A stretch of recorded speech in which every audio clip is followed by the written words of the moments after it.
देश में corona virus की तीसरी लहर की आशंकाओं के बीच कोविड-19 का आर वैल्यू बढ़ना चिंता का एक बड़ा कारण बन गया है। अगर आर वैल्यू 1 से अधिक है तो इसका मतलब हुआ कि संक्रमित लोगों की संख्या तेजी से बढ़ रही है।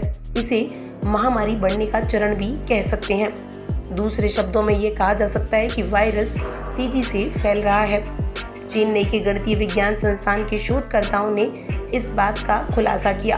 उनका कहना है कि अगस्त के आखिरी हफ्ते में आर वैल्यू 14 से 17 अगस्त के बीच 0.89 के मुकाबले बढ़कर 1.17 हो गया। शोधकर्ताओं की टीम को लीड कर रहे सीताब्रा सिन्हा का कहना है कि कोविड-19 का आर वैल्यू इस बार न सिर्फ 1 से बढ़ा है बल्कि ये पिछली बार की तुलना में अधिक भी है। कोरोना की तीसरी लहर के डर के बीच कोविड-19 का आर वैल्यू 1.17 होना परेशानी वाली बात है।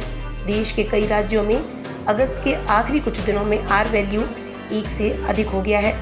इसमें केरल, महाराष्ट्र, मिजोरम और जम्मू कश्मीर शामिल हैं। आपको बता दें कि आर वैल्यू ये बताता है कि कोरोना का संक्रमण कितनी तेजी से फैल रहा है।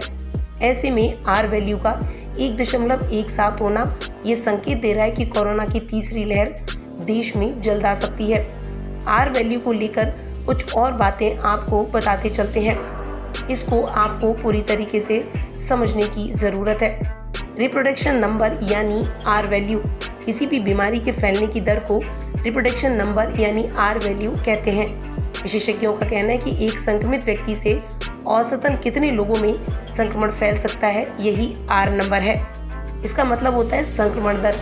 आर वैल्यू को इस तरीके से समझिए, अगर 100 लोग कोरोना से संक्रमित हैं और वह 100 अन्य लोगों को भी संक्रमित करते हैं तो कोरोना की आर वैल्यू 1 होगी। लेकिन अगर वो 100 लोग 80 लोगों को ही संक्रमित कर पा रहे हैं तो आर वैल्यू 0.80 होगी। दोगुना रफ्तार से संक्रमण फैल सकता है। अगर आर वैल्यू 1 से ऊपर है तो इसका मतलब हुआ कि कोई संक्रमित व्यक्ति 1 से अधिक लोगों को संक्रमित कर सकता है, यानी संक्रमण दोगुना से अधिक रफ्तार से फैल सकता है। विशेषज्ञ कहते हैं कि अगर संक्रमण दर 1 से कम है तो इसका मतलब यह हुआ कि ये कम लोगों तक पहुंचता है और ऐसे में बीमारी के जल्द खत्म होने की संभावना होती है। आर वैल्यू अगर 1.0 से अधिक होगी तो आर वैल्यू जितनी कम होगी उतनी ही तेजी से नए केस कम होंगे। इसी तरीके से आर वैल्यू अगर 1.0 से अधिक होगी तो हर राउंड में इन्फेक्टेड लोगों की संख्या बढ़ती जाएगी। टेक्निकली इसे एपिडेमिक फेज कहा जाता है। अब यहाँ पर आपको ये बताते चलते हैं कि आर वैल्यू को कम कैसे किया जा सकता है। इसको कम करने का एक सबसे बड़ा तरीका ये है कि लोग कोरोना गाइडलाइंस की पालना करें। दूसरा ये कि जहाँ पर आर वैल्यू बढ़ी हुई है वहाँ पर सख्त प्रतिबंध लगाए जाएं।